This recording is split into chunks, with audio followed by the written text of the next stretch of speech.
Cartoon monsters face off against real monsters in a duel to the death. Well, most of them are technically already dead, so more just a comparison.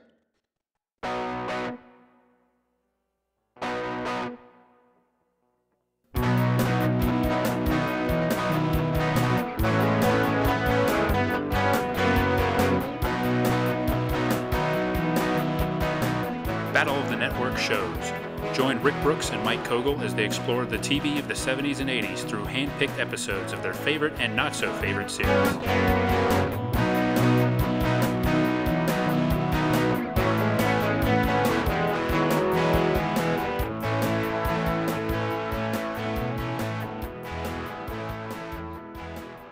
Welcome to Battle of the Network shows. I'm Mike. And I'm Rick. Hello, everybody. And today we're going to be doing something a little different, and it's not exactly what we planned, is it? It is not, no. We adapted. Yes. And in fact, not only is it not what we planned, but it's not what we announced, which we usually don't announce what we're going to do. But I believe we had a question in our mailbag episode where we agreed that we were going to do this episode where we talked about the Munsters, a show not from our era, but we like the idea of it opening the door to occasionally looking at an older show. And its 80s remake, The Munsters Today. Yes, our mailbag episode opened the door, and then NBC slammed the door in our faces. That's right. They went from having 100-something episodes of Munsters Today on their free app to none. Wait a minute, so Mike, if they're not on the NBC app, surely they're on Peacock, the big streaming service operated by the same corporate parent, right? Wrong. Oh, well, they must have licensed them out to maybe Hulu. They still have a little bit of investment in Hulu, right? So are they on Hulu? No. Well, then they must have licensed them to somebody like Tubi or some of one of these other free services that's showing a lot of older shows, right? No. Oh. Tubi, they licensed everything else except for the original show, but not only did this put a monkey wrench in our plans, but it took away, frankly, I was a little excited about that episode. I mean, not that I think The Munsters Today was going to be good in any way. Okay. It does, it did star BOTNS favorite, who we've really not gotten to talk about yet in detail, John Schuck in the Herman role. Yeah, this was going to be our Schuck case, if you will. Finally, after years of talking about him, this was going to be his spotlight, but no. So yeah, we've adapted and it helped. The Tubi has all this other Munsters related stuff. The show is on Peacock, and then Tubi has everything else but Munsters Today, right? Yeah, and it's weird. And what's really frustrating is if you, I'll bet at the time you listen to this, if you do Munsters Today, just do a Google search and select videos, and every episode that was on NBC.com will come up as part of the search. Oh. But then when you click through, it'll say, you go to the NBC site or app or whatever, and it'll say, this video is no longer available. So I don't know what happened. Maybe they're digitally remastering it for a big splash launch on Peacock later. But right, because there's or isn't Rob Zombie doing a movie or something? Yes, he is. I don't understand. Maybe they wanted to take it out of circulation to. Rob Zombie's doing a Munsters Today movie. Yeah, that's right. Not the original. I guess we'll just have to see what he does. Once again, it shows you the dangers of relying on streaming, although, as far as I know, the Munsters Today has never gotten a legitimate physical media release either. So if you're interested in the show, it's tough right now. You can find it, but it's not legally available in any widespread fashion at this moment. So, one day, I hope something John Schuck comes up. Holmes and Yo-Yo, that's not on a legitimate release either, is it? It's not. It's surprisingly available. I just saw this show, the opening for this show, in one of those YouTube clips that has every opening from a season. The show The Turnabout. Yes, I've heard about that. So the opening is really cool because it's animated and Winnie the Pooh's narrating it.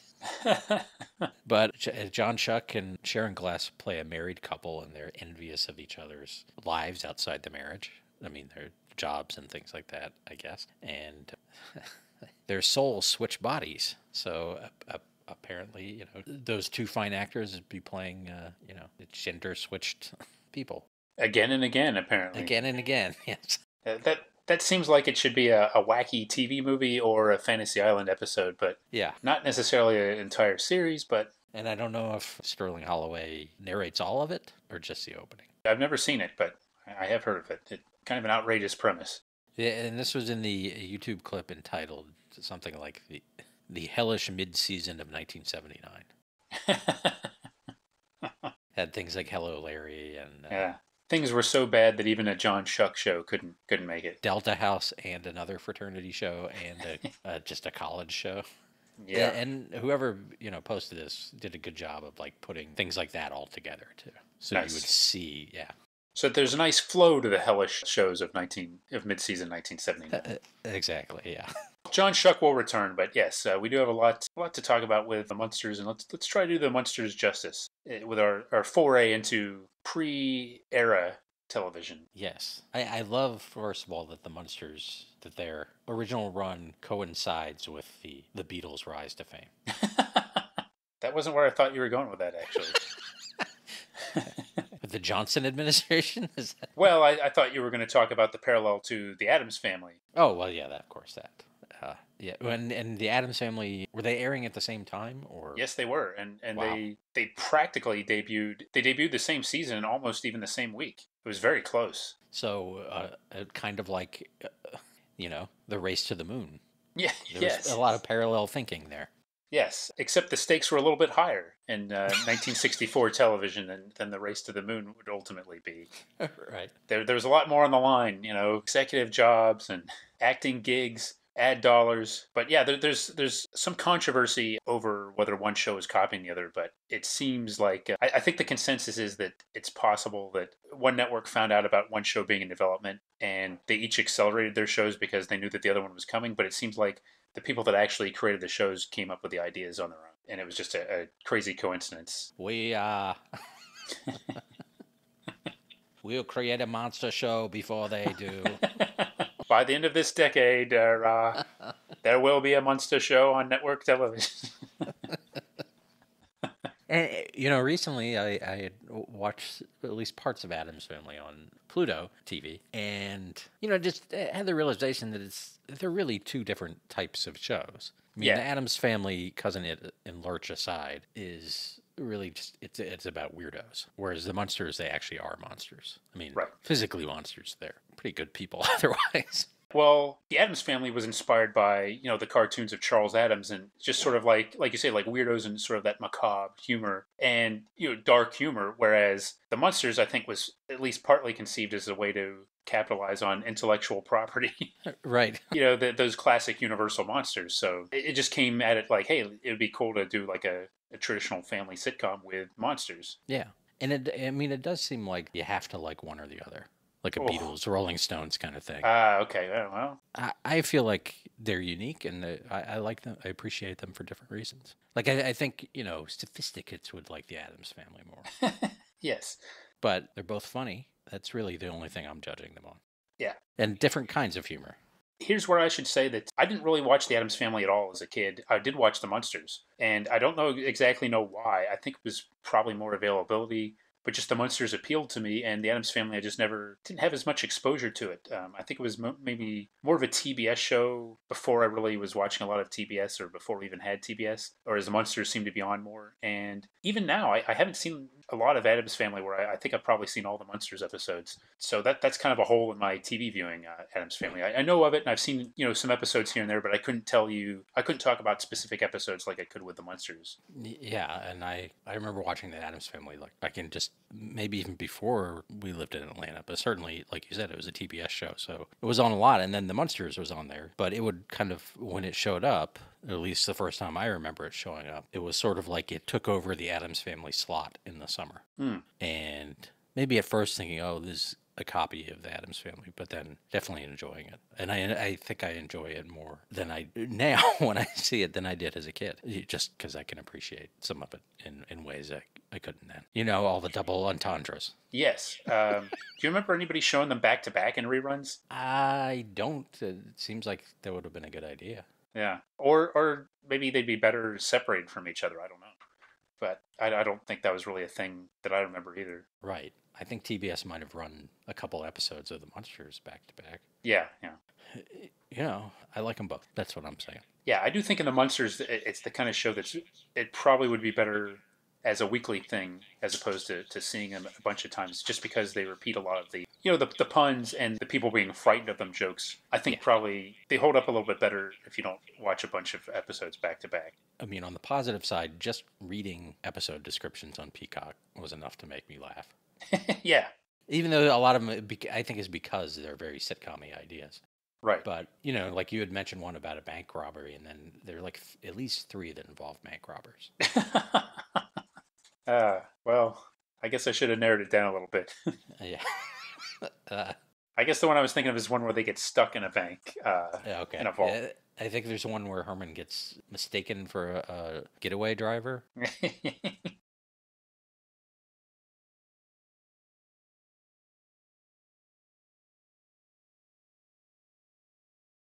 And part of it is it's not just the premises itself, but the characters are so well drawn, especially a couple of the characters in particular, that you can instantly see how the episode's going to go, and it makes you laugh because the characters are so well defined. Which is funny because considering it's basically like a Frankenstein and Dracula. Yet Herman Munster and like Grandpa Munster are great characters in their own right. Yeah, exactly. Yeah, and I don't mind the other characters, but I certainly not going to choose an Eddie-centric episode over a Herman-centric episode. No, and when I think of like Eddie moments and things involving Eddie, I more think of like Herman, how he reacts to them and how he deals with the situations, not Eddie per se. Like the other characters are just kind of like background and supplementing. Herman and Grandpa are the essence of the show for me. Right. Yeah. Great Fred Gwynn and the great Al Lewis. Al Grandpa Lewis. That's great too. Yes, Al Grandpa Lewis. Yes, quite a character. He lived a long life and remained a character up until the end. And I remember him, making appearances on, Howard Stern. I think this Channel 9 show, like well into the 90s, I guess, and just being just kind of a character in New York City. Now, we do have a bit of Munsters from our era to talk about, and unfortunately, we get Al Lewis, but we do not get Fred Gwynn in that. No. We get someone doing a passable Fred Gwynn impression, I think, but yeah, it's not the same. Right. Now, how do you want to go about this, Mike? Should we talk about the Mini-Munsters first, or should we talk about the classic Munsters? Yeah, it's tough. I mean, I sort of want to save the classic as the dessert. Yeah. And I think hopefully people listening know the Munsters well enough that when we make comparisons while talking about the Mini-Munsters, you don't need us to have set it up too much. Right. Well, maybe we should kick off talking about the Mini-Munsters. It's from our era. It's a little bit more plot heavy, and yeah, then we can kind of circle back and we picked a specific episode to talk about as a way to really get at the Munsters. But yeah, why don't we do that? Why don't we start off with the Mini-Munsters, which hails from that gold mine of weird 70s animated things, the ABC Saturday Super Special. Yeah, the ABC Saturday Superstar movie. Superstar movie, yeah. Yeah, wow. And which also brought us Lost in Space and I think a Bewitched adaptation. Uh-huh. And of course, Popeye versus the whatever that thing we talked about. The man who hated laughter. Yes. Shout out to Tim. Yeah. Who is I think found us through that episode. Yeah. Yeah, and this was, I guess, a pilot.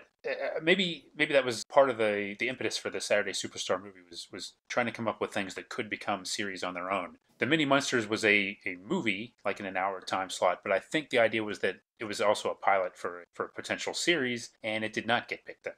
But the Addams Family had an animated series. Yeah, that was a more successful one. It's had multiple ones, I guess, and it's interesting that these properties keep enduring. I mean, the Munsters is, you kind of mentioned, Tubi has multiple reunion movies and reboots, and they're always talking about redoing Munsters and the Addams Family. Yet, they don't seem to be talking about redoing this Mini-Munsters concept. Maybe there's a reason for that. Right. This premiered, according to my research, Mike, on October 27th, 1973, so right before Halloween, which is good timing. I tried to get some specific TV listings, and I think based on, I did find some from the Sacramento area, and they tie in with what was on TV around that time. So I just kind of went back a little bit just to see what was on around this time. Now, it was a little, I think in most markets, this would have aired like around noon or, 11:30, 12, and that. So I went back to kind of about 11 o'clock, okay? And on NBC, they had Sigmund and the Sea Monsters, the Pink Panther, the Jetsons, which we talked about in our 1971 Saturday morning episode, how that was one of the most rerun shows of all time. A show called Go, and then you'd have like syndicated programming. CBS showed Speed Buggy, Josie and the Pussycats, and I saw this in multiple TV listings for this day, the ever popular TBA, a show which you find in many TV listings of the area. And I don't. When you have to choose between TBA and local, Yeah. it's a tough choice. Right. It's difficult, but yeah, TBA must have been a big winner for local stations because it shows up, almost as much as local. You can't keep TBA down, much like the Munsters and Addams Family. People always seem to find a way to revive. ABC in this California station, because of the way like it worked, they had live football, USC and Notre Dame, followed by Mission Magic, the animated series that Rick Springfield was in that, I believe.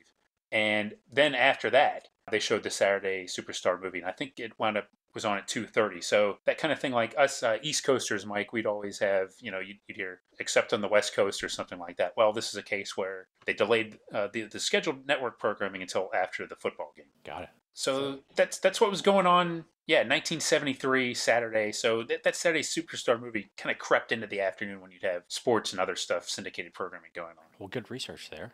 And this was written by some people who wrote one of the later movies, too. But it's certainly a new kind of Munsters. As we said, they're animated. Eddie's a teenager. God help us. All these different voices. And no Marilyn. Yeah, no Marilyn at all. Now, storyline, I guess she was in college during the original. I mean, you could see why it would make sense for her not to be there, but I thought it weird that they didn't even mention her. Yeah, they could have mentioned she had gotten married finally or whatever. Yeah, it could have been fodder for at least like one gag or joke or something like that. I was disappointed that they didn't mention her. Even Spot was was a huge part of this one. He really was, yeah. Way more than the show, I think. Yes. But it opens at the Munsters house where there seems to be a perpetual storm, which is not the case on this show. They have sunny days just like anyone else. Yeah, the show has beautiful black and white cinematography in the classic show, but they don't go out of their way to make things gloomy. I think it's more like, let's situate them into California, wherever they are. Mockingbird Valley. Yes. Apparently. Like in the cartoon here, the Mini-Munsters, they definitely seem to be in the Los Angeles area. Yeah, and I think based on clues in some of the episodes, I don't know if they ever said it, but I always assumed that the Munsters was like a Southern California kind of thing. That's what I did until, they found pirate treasure, as we'll find out later. Yes, we'll get to that, but that's a good point. So, and we go in the house, and it's just sort of like a regular evening. Herman is playing checkers with Spot. Lily is tailoring Uncle Simeon's jacket so it'll fit Eddie, who's definitely not wearing his little suit anymore. Oh, actually, I skipped a part. Yeah, there was actually like a cold opening. Yeah, in Transylvania. So there's a spooky castle, and it is a dark and stormy night. It is a dark and stormy night, and there's a vampire named Wolfbane who sends a note via his bat. And then we go to the Munsters' house again, regular scene, and the bat arrives. The caption said his name was Hornschmeiss. Yes, I think that was incorrect. Also Hunchy. So let's go with Hunchy. Yeah, he's not that important anyway. But he has this note on his leg, which Grandpa's looking at. And first it's like a stock ticker, which comes from the show. Like Grandpa's always looking at his weird stocks. And then it says that Wolfbane's twins, Igor and Lucretia, will be arriving on Thursday. And Eddie seems not interested in that. He thinks they're going to be lame because they're from Transylvania. Then the doorbell rings, and there are these two mugs who are looking for the Anderson oil refinery. Does that sound like a place you would just go door to door looking for directions to? No. I mean, I guess you didn't have GPS back then, or, maybe it was hard to find a road map or something, but... Right, yeah. And would you choose that house? Yes. Well, this house with the rainstorm over it. Yeah. Let's go in and see if they know where to get there. So one of them is named Murdoch. And the other one is Bronco, voiced by Arnold Stang, which... The great Arnold Stang. The great Arnold Stang, yes, as a thug is pretty amusing. Yes. And Grandpa gives them some weird directions, and they go off. And then we see, I got a little confused there. Had they already kidnapped Mr. Anderson? Because he could have told them. Or did they go to the oil refinery and kidnap him? From what I understood, they went back into the car, and he was already there in the car. Yeah. So, yeah, I agree with you. That doesn't make much sense. I guess they couldn't dare risk pulling the gag out of his mouth. Right. Because he might call for help. It's just like, no, we got to drive around and find somebody to tell us. Or he could give them wrong directions, maybe. He would wind up taking them right to the police station. Yeah, maybe he sent them to Mockingbird Lane. Yeah, that crafty Mr. Anderson. He didn't get to be a big, owner of a big oil tycoon without knowing a few tricks. Even though he may be in a compromising position now, but he still has his wits about him, even though he looks like he's desperately struggling to get out of there and kind of hopeless. But, being experienced Munsters viewers, I imagine that we both had the same reaction that, oh, this is going to, somehow the Munsters are going to get caught up in whatever's going on here. Yep. And then back in the house, Eddie's drumming, and I was kind of when I first realized he was a teenager and then he was drumming, I was like really disappointed. I just, thought Really? that was going to, yeah, I just didn't like that idea. But I think he turned out to be far less annoying than I thought he was going to be. Yeah, it's like here they're introducing what will be a theme throughout the show, throughout the movie, the rock and roll, the kids and their rock and roll. Yes, and, the old, which they are, Grandpa's 400 and something years old. And That's right. at least one episode I did of the Munsters, they said Herman, or watched of the Munsters, they said Herman was 150. And he and Lily had, I think, when one of them celebrate their 100th anniversary. What do you give for a 100th anniversary? I think that might be the plot of this. or maybe it's like a gift of the Magi kind of thing. Yeah. And then in that family, what do you get? I mean, yeah, it's not going to be whatever the usual thing would be. Which, again, yeah, what is it? 75 is a diamond? Is that? I think so. Yeah. Diamond Jubilee or whatever. I mean, nobody's, most people don't get to that anyway. But yeah, good question. And then they go to the airport, and there's some smog jokes, and we find out from this traffic copter that keeps showing up throughout the show that Anderson was, get this, working on low-cost gasoline that would be better for the environment. Yeah, that's a great idea, mind you. Uh-huh. But frankly, I'm surprised that he's just been kidnapped and something worse hasn't happened to him by now. Yeah. There's a lot of people that would probably be willing to do anything to put a stop to that. Right, and I mean, an oil guy doing that's crazy. Yeah, that was an interesting concept. I can't see him doing a low cost. I guess maybe a renegade, like the Walmart of oil or something. Yeah, maybe he already had enough money and that was his way of giving back. Oh, yeah. He looked at the life of Carnegie and people. Yeah. And decided to give back. It's possible. But Murdoch and Bronco kidnap him. Well, we know they've kidnapped him, and it seems like we know why. So they get to the airport, and Herman accidentally smashes the window, and we get a scene where everybody's scared of them. Yeah. And then Grandpa turns into a bat, and Sky writes, "Welcome, Mini-Munsters." And Igor, who's a Frankenstein, and Lucretia, who's a vampire, pop out of the baggage carousel, and they're already rocking. They got some guitars. Yeah. They are groovy, and Eddie's worries are for naught. These are his kind of kids. Yeah, they're just, all they need is a hip percussionist, and that's right. Lucky for them, I think that's what Eddie is. Yeah. So later they're jamming at home, and I got, for TV rock and roll, this is some pretty heavy sounding rock. There's somehow some horns in there, but yeah. Other than that, I mean, the guitar is definitely more really beefy than, say, the Munsters theme song. Right. Where it's very twangy. Yeah. These guys have taken some cues, whoever did the music, from your I don't know, Cream or somebody. Yeah. Somebody from 5 years earlier, no doubt. Yeah. Exactly. And we get more of the sort of generation gap.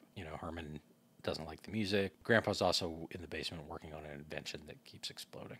And then Eddie says, well, they could go to school and rehearse in the music room, but Eddie needs a car to do that. And he's 16, so they go off to a used car place to buy him a car. And then we learn that Murdoch he's taken over this oil refinery, and he's forcing, I don't know how, he's forcing car dealers and gas stations to carry this gas that's even worse than the current gas. And then Herman shows up, and while they're looking at cars, he keeps leaning on them and touching them, and basically breaking a bunch of cars, and of course terrifying the salesman. And then the kids find this hearse, and it's perfect. The whole band can fit their gear in there, and one of them says, "Yeah, it's the campiest." So that's what they go with. And I think one of the adults actually said the campiest. Yeah. Maybe that was just me saying that.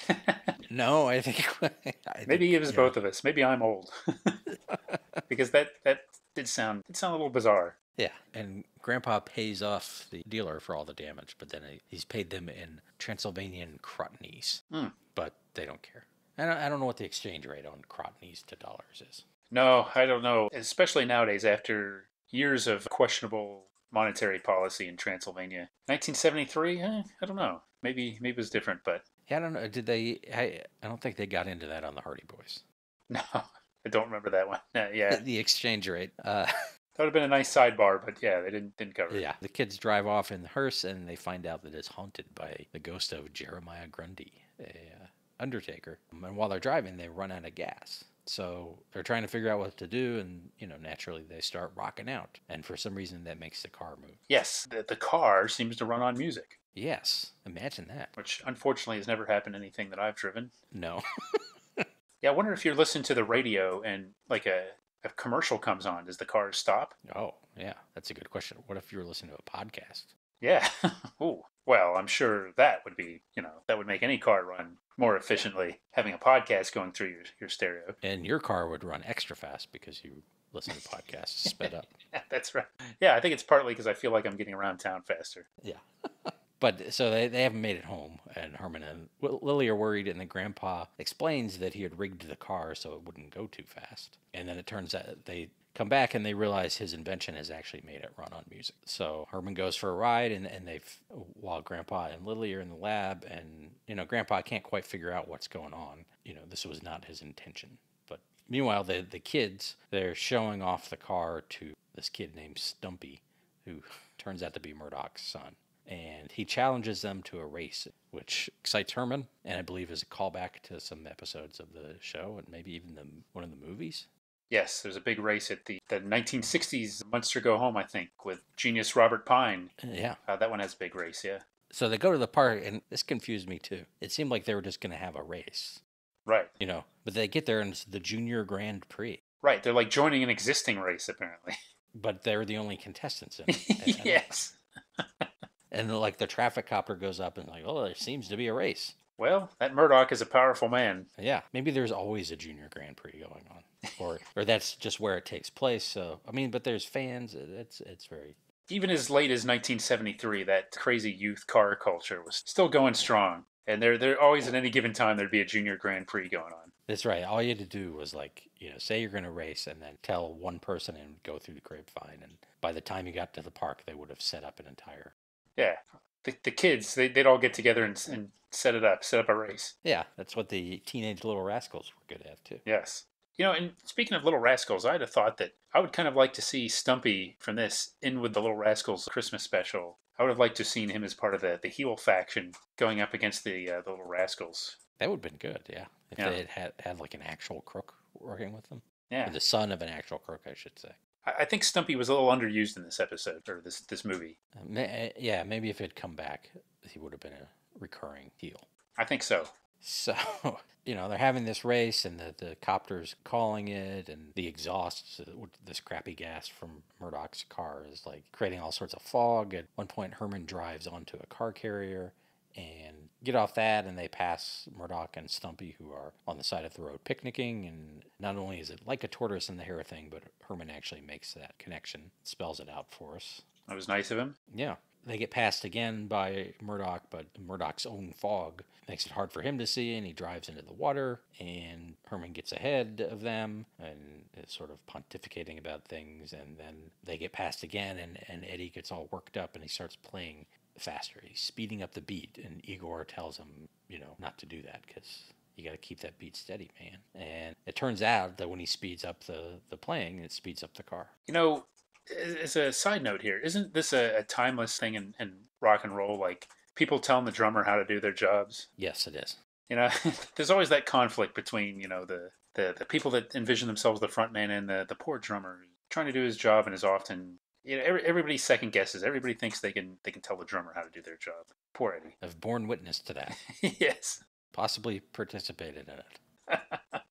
But in this case, it's good, because they figure it out. Right. And they win the race. And then when they get home, Grandpa has figured out that his little box at home, it's an actuator, and it's connected to the car, and that's why it's working. So now he's at home.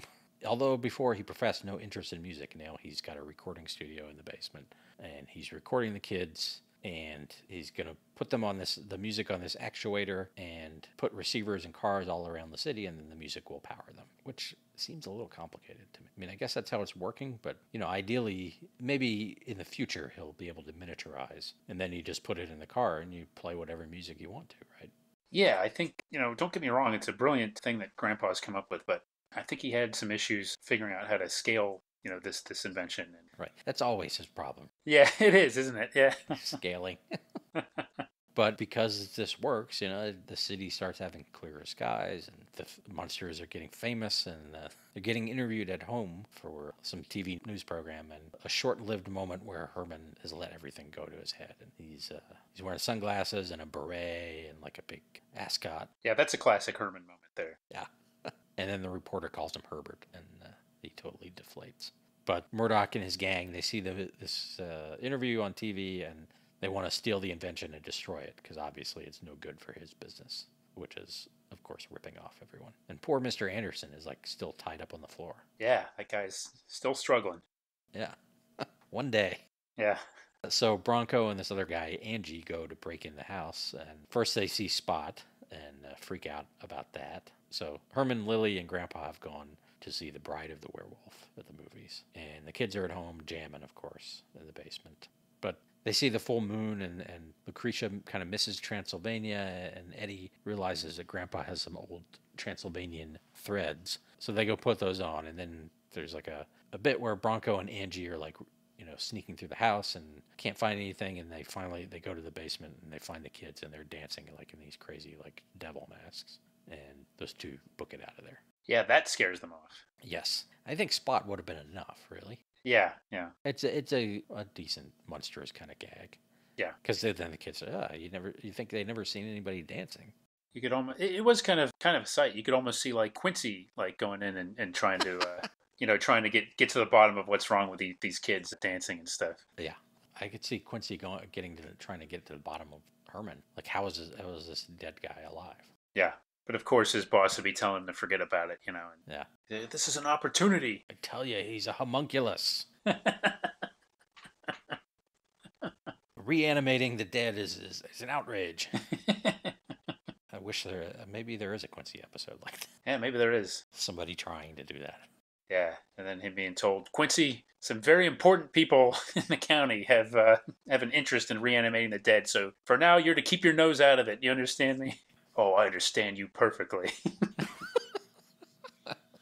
So the guys, they report back to Murdoch, and he decides that they're going to kidnap Spot and ransom him. So first he calls and impersonates somebody, and was his name Mr. Van Driesen? It was Mr. Van something, right?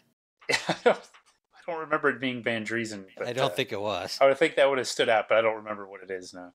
I didn't write that one down. He invites them to this last-minute luncheon honoring them, and even says, well, if you don't show up, the environmentalists will be disappointed. Herman says, well, I don't want to upset any religious people. Yeah. But it does reinforce that there is an environmental message in this.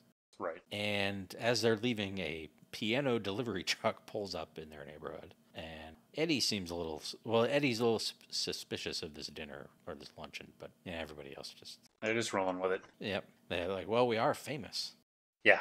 So the bad guys use some dinosaur bones to lure Spot into this truck and take him away. And meanwhile, the Munsters have found out that the room they were supposed to go to in this hotel is closed for alterations. And, they realize, they just think it's weird. They still don't realize what's going on. But, they come home and they figure out that Spot's gone, and the kids, Scooby-Doo style, start to investigate it, follow some clues, which include a giant collar and a giant bowl just in the road. Now, did you take that as Spot had left these clues, or that the idea was always to use Spot to kidnap the kids? The latter. I always thought that it was okay. That they were somehow getting these items without being destroyed. Right, yeah. Maybe through some kind of narcotics or something. But yeah, I didn't think it was Spot. I hadn't thought about that he was leaving clues as a trail. Yeah. I always assumed it was that there was their convoluted idea to lure the kids in there. Which it still seems like, if they were willing and able to get past the security of Anderson and kidnap him, you'd think they could have just gotten the kids directly instead of having to get Spot and lure them. Right. I guess they thought they couldn't get them without, Spot was in the way. Yeah. Well, I guess so, maybe. But boy, I I mean, don't know. This Murdoch's a very clever guy. yeah. Yeah, I guess I shouldn't second guess him, and he did accomplish a lot of what he set out to accomplish. So He did, yeah. But they follow him to the waterfront, and Eddie sends the ghost Grundy home to give their location to Herman, and then they get trapped in this building with Spot. And there's a little bit where Grundy scares a cop, and he's lost, which is important-ish. yes, and Jeremiah Grundy, no relation to BOTNS favorite Solomon Grundy. He's voiced by Henry Gibson, sort of doing a Boris Karloff or maybe just doing a Frankenberry impersonation. Yeah, good old Henry Gibson. And back at the where there was Spot, Eddie, or mostly Eddie, there's a slight error in the animation as compared to the audio, where his voice his voice temporarily comes out of Igor's mouth. Like mid sentence, no less. But anyway, it says that they should tell a joke because Spot will react and that he can break them out. And Igor tells a joke that doesn't make him laugh, and then Lucretia says like this silly poem, and he laughs and bangs his tail and breaks him out. We see that Grundy is now lost in the desert, and so Spot is still stuck, but the kids use a tugboat to pull him free, although the building is still stuck to him. So then they're dragging this building in the river, I guess. And then there's a scene of Grandpa turning over the invention to the bad guys. But the cops tell Herman and Lily they've seen the kids and Spot, so he hopes to warn Grandpa in time. But he's too late because Murdoch smashes the box, and then like there's gridlock all over the city because all the cars are running on music. Yes. The day the music died.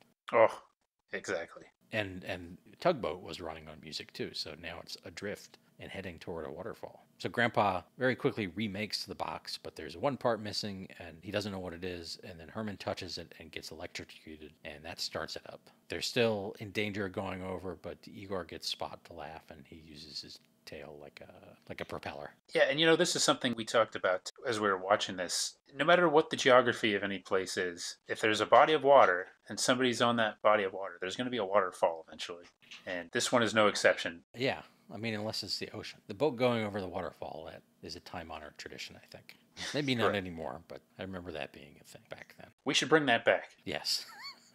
We talked about all the sitcom-y situations. I think that's one thing I don't remember seeing in Alice is being in a boat and it going over a waterfall. No, I mean, it's the whole premise of Land of the Lost. Right, yeah. I mean, it looks like this Jungle Cruise movie might do that. Yeah, Might bring it back, yeah. I don't think the Love Boat ever did that. No, one of their Norwegian cruises. Yeah. Their cruise up the Rhine. They probably, I don't think they ever did ran into an iceberg either, did they? Not that I remember. I think they might have gone to some colder locales as a novelty. I think there was one episode where some of them were shipwrecked though. Oh yeah, They were stranded. right, with some crazy dude. Yeah, I saw part of that not too long ago, I think. but I digress. Yes, and then Grandpa when he met with the gang, he had slipped some sort of receivers into their pockets, and he's able to use his device to control them, and they go off to jail. And that's pretty much the end of the special. Yeah, the movie, it just ends. Yeah. Kind of anticlimactically. There's not like a tag scene, where they all, you can see something where the kids play music and Herman learns to hate the music all over again. But they don't even do that. They just end it. So, this is weird. It is weird. I was wondering what company did this, and it was Fred Calvert Productions. The credit came up at the end. This is, by no means is this sophisticated animation, not even sophisticated television animation. It does have a certain look to it, and It does. I looked up Fred Calvert, and his company was responsible for doing a lot of the animation on The Electric Company a little bit after this. He also did some of the other Saturday Superstar movies, including The Nanny and the Professor. They did 2 Nanny and the Professor Saturday Superstar movies, including, I think the next week, or the one after this one, was The Nanny and the Professor meets The Phantom of the Circus.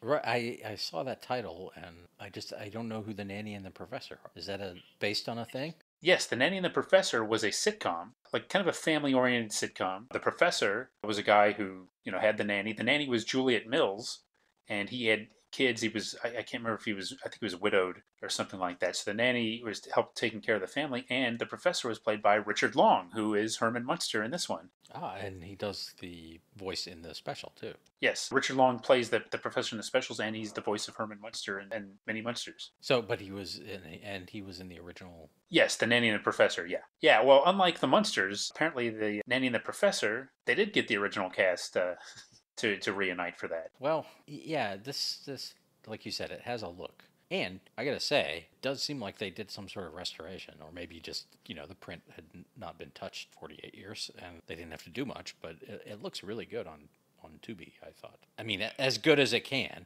Yeah. And it had this thing that I've been noticing on some of these restored cartoons on HBO Max too, where you can the backgrounds, you can really tell like the craft that went into it, and you can, like, if the paper has a grain to it, you can see the grain, and all these details that I don't think you would see in standard definition that make it seem like a lot better than it should, frankly. I didn't even know this existed until it just recently. So I certainly never saw it or knew about it. And it's interesting that I think this seems to be maybe the least known of all the Munster properties, I would guess. So it's probably been readily seen, would be my supposition. Right. I mean, maybe at Munsters conventions or something, there were circulating bootlegs, but presumably it only aired the one time. And Yeah. So I don't know. I think when we assess this, we have to take a few things into consideration. The Munsters, it might have a reputation as like, well, it's like a juvenile show. Like I'm talking about the classic original Munsters, kind of like Gilligan's Island, and they're like shows that could be called silly in the '60s. However, it was geared towards like an older audience, I think, and it had sitcom vets. I mean, the guys that behind Leave It to Beaver created that and everything. The Munsters is on a different level. I mean, regardless of how sophisticated you think it is, it's a little bit different than this, which was geared towards a much younger audience. I think the emphasis on the teenage Eddie and his friends is telling. And usually it seems like when a Saturday morning cartoon is focused on teenagers, they're really hoping to get like preteens. So I think a lot of the humor in this kind of reflects that. It's not really a sophisticated thing. And the other big thing for me is, maybe this would have been better as just like Monster Kids or something like that. But you lose a lot by not having Fred Gwynne as Herman Munster in this one. And that really hurt this, I think, too. yeah, and I mean, I know he had his issues with that part, but it seems like this would have been a good way to do it and not have to deal with some of the things he didn't like. Yeah, I mean, he did return for movies in the role. Now, Richard Long, I think he's doing a passable job of trying to sort of approximate that, but his voice, it seems like he's got like sort of the sort of like the faux upper class nature of his voice without like the heft to it. So the performance didn't really work for me, and part of it was just because it wasn't Fred Gwynne. And it's almost more distracting the fact that as welcome as Al Lewis in there, it's worse by the fact that Grandpa is in this one. Right.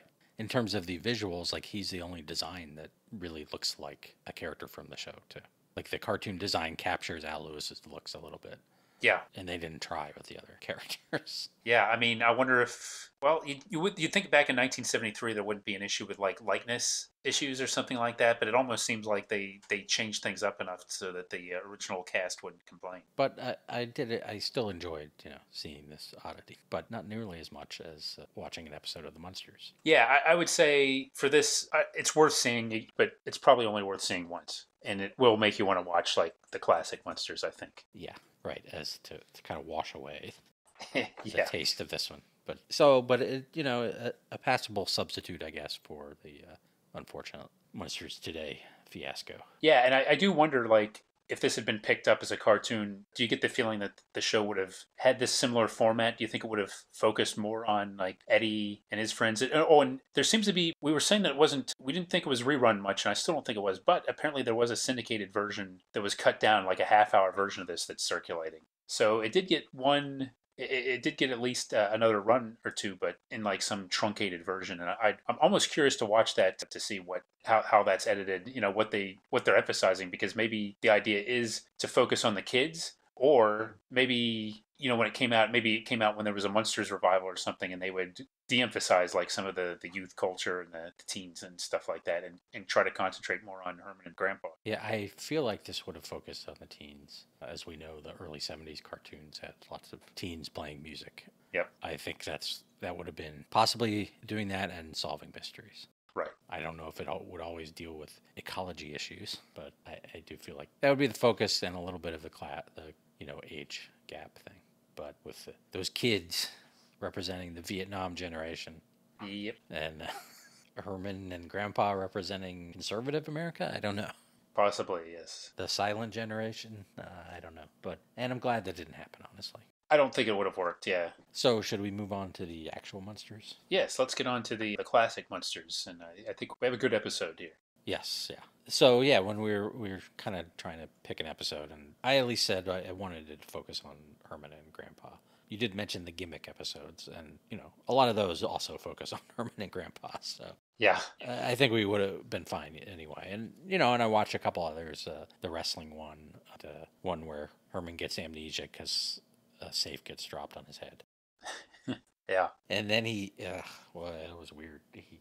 To bring him home, they have to adopt him, and he thinks he's their kid. He thinks he's Lily's kid, Yes. but also thinks she's, attractive.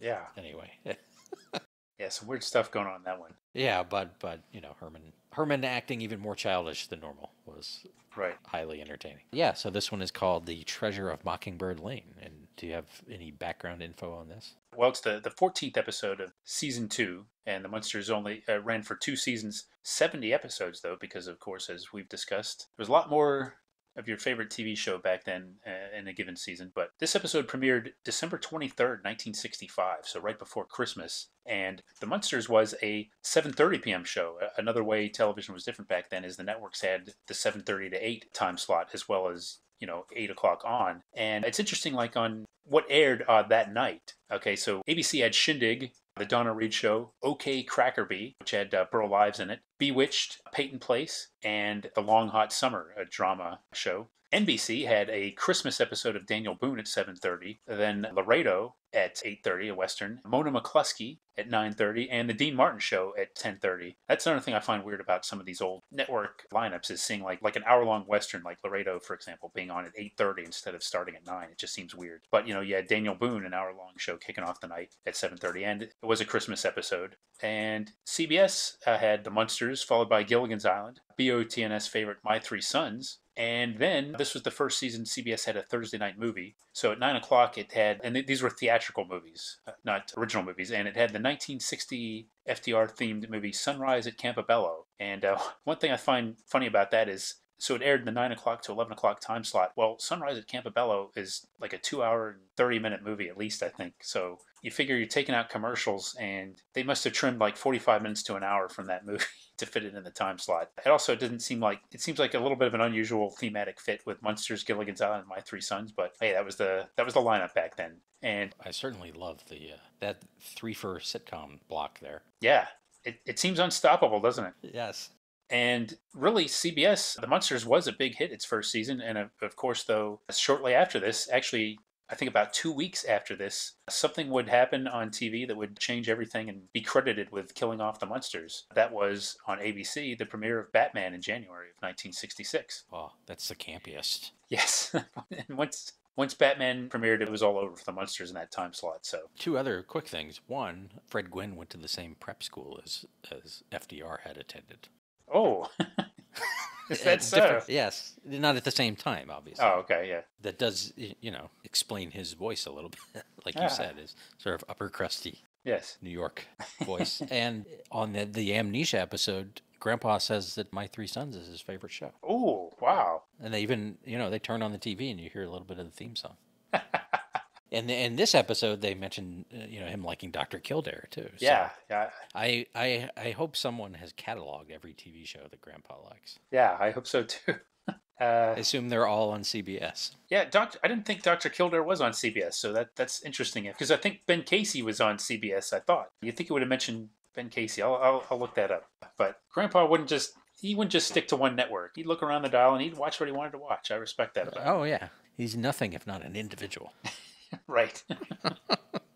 So this episode begins. It's a dark and stormy night, and and then it turns out the power's out in the house, and Grandpa and Herman are in the basement looking for the fuse box. And Lily says she hopes it comes on in time for them to see Dr. Kildare, which is featuring one of Grandpa's favorite operations. Yes. And while they're sneaking around, and of course Herman is a little spooked by being in the dark, and there's like this carving of a lizard that kind of freaks him out. He calls it a bad lizard. But they're down there, and he presses the wall and accidentally opens a secret door, and then briefly gets stuck behind there while Grandpa has to find it. But Grandpa does, and they're in area, a room that neither of them has ever seen. And Grandpa says that he had heard that this house was built on the ruins of an old fort. And then they find this message on the wall that says, "Morgan's treasure in this valley. Look behind the noble Sally." And they get very excited in the way that only Herman Munster can get excited.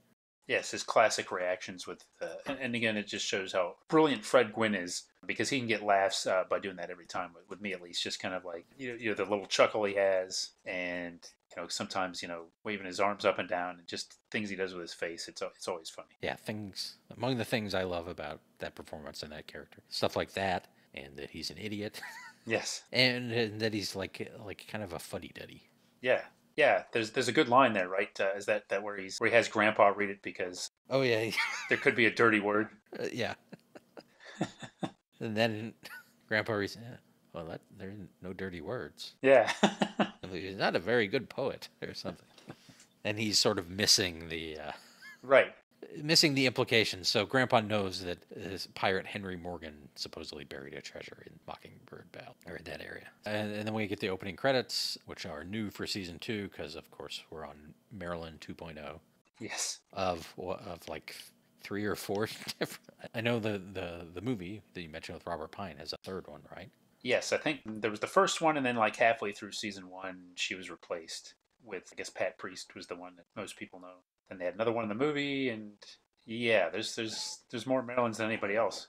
Maybe that's why she wasn't in the 1973 in the Mini-Munsters. They couldn't figure out which one was the in canon Maryland. Right. Yeah. They just gave up. Yeah. Let's just leave her out. Great theme song. Yeah, it sure does is. Sort of fit into that what we've talked about before, the Hollywood version of rock and roll. Mm-hmm. But it's still great, and like that the twangy guitar I mentioned. I can't think of other songs where guitar sounds quite that thin, but it works. And I learned from an episode of Gilbert Gottfried's Amazing Colossal Podcast that the guy who wrote it is the father of Frank Marshall, the movie producer. Jack Marshall, is it? Yeah, and they verified it because they were talking to Brad Bird and Michael Giacchino, who emailed Frank Marshall while they were recording the episode, and Frank Marshall replied. That is a great way to verify. That's pretty cool. Yeah. Yeah, I think this is one of the great TV theme songs of all time. I really do. It works thematically, and it's also just cool to listen to. Puts you in a good mood and sets up the show perfectly. One of the best, in my opinion. Certainly one of the best instrumental theme songs. Like you said, it works. There's something vaguely spooky about it, but it's also fun and silly and a good hooky melody. Definitely a fan of that too. So then we come back, and Herman and Grandpa are looking in this dusty book about pirates. Meanwhile, Lily and Marilyn are talking, and she thinks they're up to something, which I love. I just love the idea that she can tell when they're up to some scheme. Yeah. And in fairness, they usually are. Right. So she's almost always right about that. And then there's a whole scene where Grandpa is thinking about this, and like rubbing his chin and stuff, and Herman keeps imitating him, which I enjoyed. Grandpa starts rubbing his chin, and Herman looks at him and then starts rubbing his chin. Yeah, that was great. Suggests like that they call all the Sallys in the phone book. Yeah. And then there's a bit where Grandpa's pacing, and Herman's behind him, and then Grandpa turns around and bumps into him and gets frustrated. And then he figures out that the carving of the lizard it's a salamander, just short for Sally. And so Herman pulls the stone out of the wall, and they find a treasure map right there in the wall. Yeah, I think at first Herman's disappointed because it's just an old piece of paper. Yeah. And Grandpa realizes that it's a treasure map. He's always a step or two behind, isn't he? Yeah. And then they're out in the yard. They're going to dig. They have tools out there, but they get discouraged because they're trying to read the map, and it's nighttime. But then they figure out that they're supposed to pace from an oak tree, and it seems like there's no oak tree there. So they both sit down together, and Lily and Marilyn are watching from the house, and they're very pleased at how much they're getting along this time. And then Eddie comes out in his bathrobe and pajamas, and he says, why are you sitting on that stump? And they realize or Grandpa realizes that stump is the oak. Is it possible that Stumpy in the Mini-Munsters is a homage to this episode? It's possible.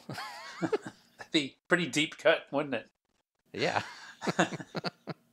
To see the YouTube video breaking down all the Easter eggs in the special. Here are the crazy theories about.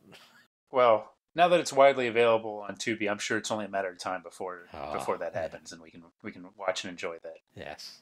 Anyway, they do they pace from the thing, and they start digging, and there's a thump, and they find a treasure chest full of treasure, and the whole family's there, and they're all excited, and then Herman's so excited he falls back in the hole. And, Yeah, that was good.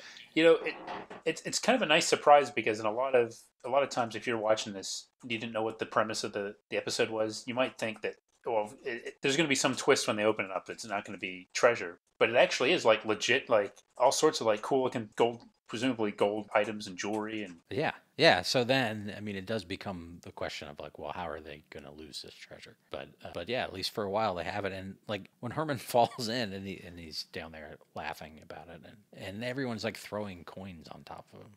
yeah, that was kind of weird. I guess it's just so darn exciting. Yeah. And then the next day, the next morning they're having breakfast, and Eddie is like scarfing down his cereal because he wants to go to school and boast. But Lily puts it into that. She says that they never brag about their special qualities. And there was a thing earlier where she's right. She said that Herman is never lucky. That he had Yes. tickets for the Titanic. Yeah, they had tickets to the Titanic, and then at the last minute he had to go into work or something like that. Yeah. It was kind of an awkward construction to that joke. Right. Yeah. I sometimes those particular kind of jokes don't quite work as well. Right. Like the ones referring to them being monsters and things like that. But I do like the idea that he's unlucky, though. Yeah. And then Grandpa asks where Herman is, and Lily says, well, he decided to stay home from work. And it turns out he's in the basement. And so Grandpa gets suspicious, and he goes down, and Herman's not in the basement. So he opens the treasure chest, which sets off like a trap, like an axe falls and cuts a rope and drops some sort of like a ring around Grandpa and traps him. Because, of course, Herman can't trust Grandpa. Yeah, I love this. Like right from the get go. Not only did he make the trap, but just the idea of him staying home from work because he can't leave the treasure alone. Right, yeah. I mean, he's got treasures, so that's enough reason to stay home from work, right? Yeah, yeah. I mean, at first you might think, well, he's plotting ways to. He doesn't think he needs to work anymore, but it turns out apparently no. He just wants to guard the treasure all day. Right, it's already turned into the treasure of the Sierra Madre. Right. And then there's another scene where Herman is like reading the newspaper in the living room, and then he looks around and notices that someone is missing, but Yeah. figure out why. Ooh. Yeah, that was great. And Eddie has to say, "Oh, Grandpa's in the basement." Yeah. So Herman goes down, and Grandpa's not there, and he decides to open the chest, and then Grandpa pops out of it. Yeah, that's one of the great sight gags I think I've ever seen on the Munsters. That was really hilarious. Then they're upstairs again, and Lily is trying to make peace between them, and they're being very childish and petulant and everything. And she finally gets them to agree to behave. And in the next scene, it's nighttime. Herman's in his like nightshirt. Yeah, like I think it's a striped Yeah. striped nightshirt / pajamas. And they're carrying candles or lanterns, and they back into each other, and then they both step in bear traps. Yeah. Lily and Marilyn come down, and it turns out that Lily had set the traps, and earlier in the day, she and Marilyn gave the treasure to the rescue mission, who said it would buy turkey dinners for the next 300 years. You know what? This may make me a bad person, Mike, but I groaned at that news. I thought that was a little disrespectful. Maybe they could have given half the treasure to charity. I mean, good for her for doing that, but boy, that seems kind of unfair to the rest of the family. Yeah, or I don't know where you go to cash in treasure. Yeah, yeah. But maybe she could have done that. Maybe they could have at least taken it to one of those Coinstar machines and Yeah. filled that up and gotten a few bucks or some grocery store credit or something. Yeah. I mean, the crown and the goblet wouldn't have gone through there, but No. Herman might have made it fit though. That's right. Yeah. I mean, and I guess their financial issues, they come up. I mean, they're not poor. No, they're working class though. Yeah. Grandpa is always, he's got the get rich quick schemes, it seems like. He's aspiring more. And I think he sometimes makes, some comments about, how they could be doing better. And because there's that kind of in-law relationship where Grandpa is sometimes a little antagonistic because, he wants Herman to be providing for everybody. Right. But he's got that immigrant dream, right? Come to America and get rich. Yes. Yet get him to a car lot and he's throwing away that Transylvanian currency like it's nothing. Yeah. Kind of surprising for a guy that grew up in the Depression. I'm talking, of course, about the Depression of 1483. And somewhere in there, they're arguing about who owns the house, which I think is a recurring thing. Yeah, I know there's a whole episode where they split the house in half. yeah, of course, yes. Of course.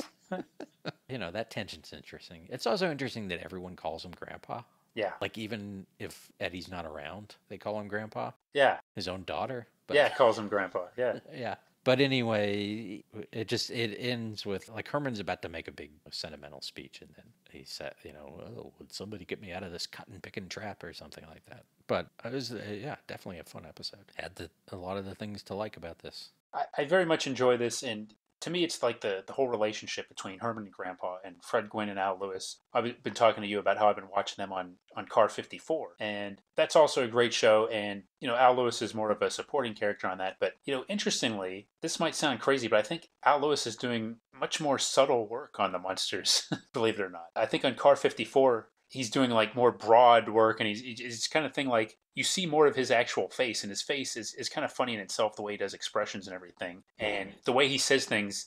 Whereas on the Munsters, I think it's more, the more emphasis is not so much on him being a vampire, despite some of the jokes and everything, but it's more like him being a father-in-law, and just sort of like this, him being a little cantankerous sometimes, and arguing with Herman. It's kind of a different thing, but both shows are great. But the Fred Gwynn and Al Lewis thing is particularly great. It reminds me of another one of my favorite shows, The Honeymooners, and just like the whole boys will be boys and them being childish, and the women kind of having to get involved. Very reminiscent of The Honeymooners to me, and of course there's no greater compliment I can make. Right. Yeah, I gotta watch more Car 54. I remember that, like, popping up on TBS after I'd seen the Munsters, and only seeing it a couple times, but just seeing Fred Gwynn in just as himself. Yeah, and he's brilliant on that too. Oh, I'm sure. Yeah. I mean, and just even as Herman Munster, his it's like facial expressions. It's not just the voice, the way he says things, but he does little things. And like when he's like in this episode, when he's indignant about something, when he's upset, he registers it very well, like in the makeup and everything. He just does a great job of showing, what his emotions are at any given moment, and it's always funny. Yeah. Last night I read like on some Munsters website, they had a TV guide article from when the show was on.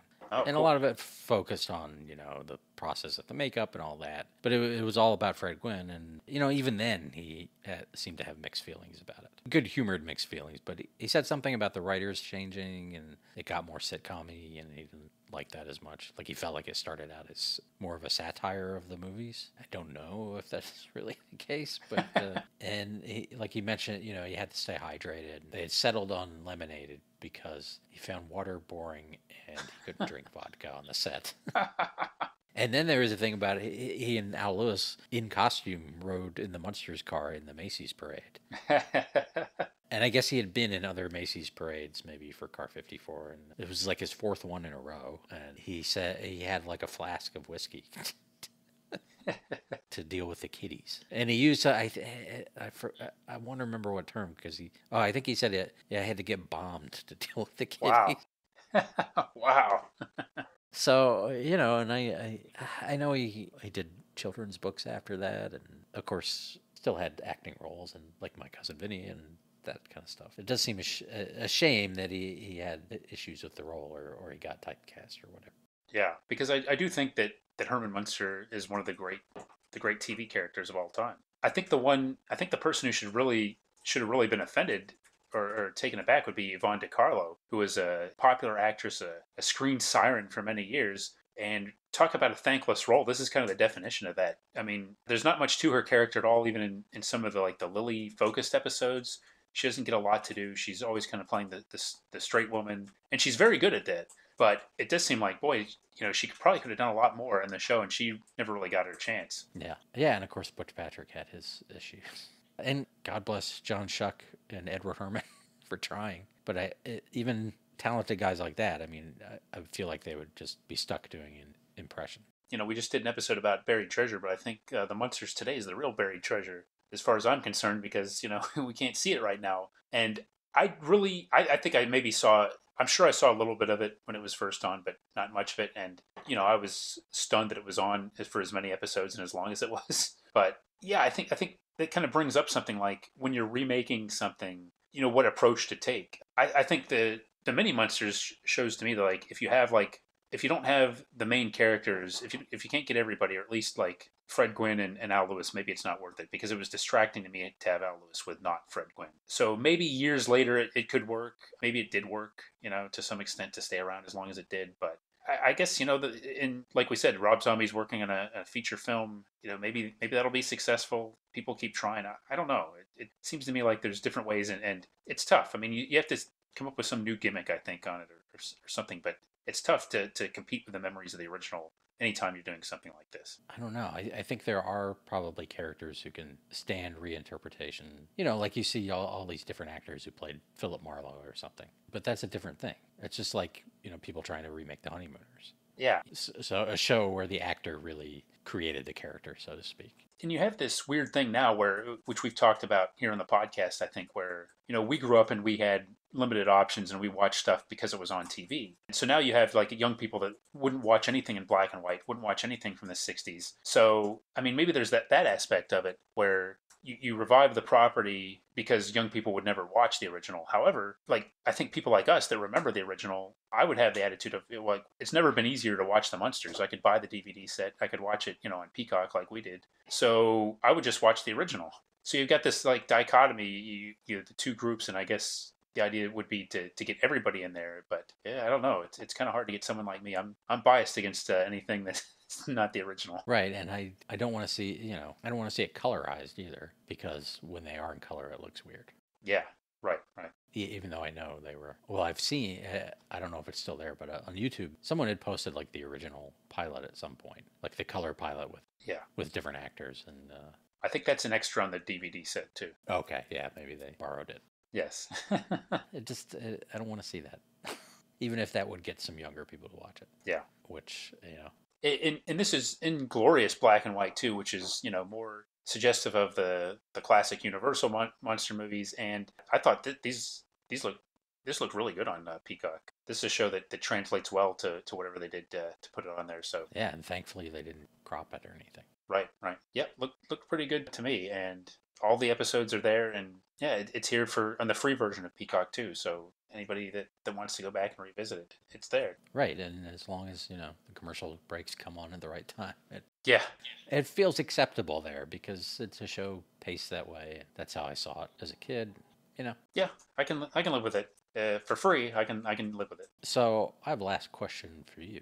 Okay. Is this possibly the episode we just did? We talked about opening doors. Is it possibly a backdoor pilot to not a whole separate series of Battle of the Network shows, but maybe adding one pre-era show a season or every couple seasons? You know what? That's a question that, who might be able to help us answer that? Our listeners. Hey. Folks, if you'd like to see us maybe visit some of the shows from the 50s or 60s every so often, maybe in a context like this where we're comparing with something from the modern era. Well, I've seen a lot of things on Tubi that would open the door. Some of the things we mentioned that would open the door for that. Or just, on its own, let us know. If you'd like us to do this more often, I think we could definitely make it happen. Yeah, I think so. And you could let us know on our Facebook group if you wanted to. That's a great place to get a hold of us and give us feedback on specific episodes and talk about the podcast in general. Or we love just talking about all kinds of 70s and 80s TV on there. Yeah, and, if you're somebody who's into this Munsters or Addams Family divide, make your case. Yeah. I can understand. I mean, I'm not a huge Stones fan. I like the Beatles. Mm-hmm. But to me, I'm not necessarily seeing those as the two bands to compare, or that you can't like one and like the other. Right. I'm a little agnostic on Addams Family right now because I really haven't seen enough of it. Whereas I watched tons of Munsters growing up. So and actually since then. The other thing, point I was going to make, when people talk about sitcoms today, there's a lot of this multicam versus single camera kind of thing, but there were lots of single camera shows back then. Even though it was also the era of the multicam sitcom. I mean, the Munsters is a perfect example. That's right. I think the Addams Family probably is too. Yep. Although they get outside a lot less. Yeah. There's something claustrophobic about that show. But I think Andy Griffith, that's a single camera show, right? Yeah. So just saying. Yeah, I mean, it's not like it's not like I Love Lucy happened and then everybody else followed that, and not everything was before studio audience. Yeah, I don't think the Munsters could have been filmed that way. And I guess at least some seasons of the Munsters Today were, but it just seems like it benefits from, like you said, like it looks good, and they're able to use weird angles Right. and do there's the kind of special effects and stuff they have to deal with. For sure, yeah. With that, though, should we wrap it up? Yeah, I think we should put a bow on all this, and John Schuck fans, we'll get to him someday. Yeah. This episode brought to you by Anderson Oil Company. Okay. We listen to our stockholders and now make gas that's mildly better for the environment and costs a little bit more. This episode also brought to you by Grandpa Munster's new crypto coin. Each coin equals 21 Transylvanian crowns. Beat that. This episode also brought to you by the Mockingbird Valley Historical Society. Join us next time for another exciting episode of Battle of the Network Shows. Learn more, leave feedback, and suggest future episodes at battleofthenetworkshows.com. Follow us on Twitter at BatNetShows, and like our Facebook page, facebook.com/Battle of the Network Shows.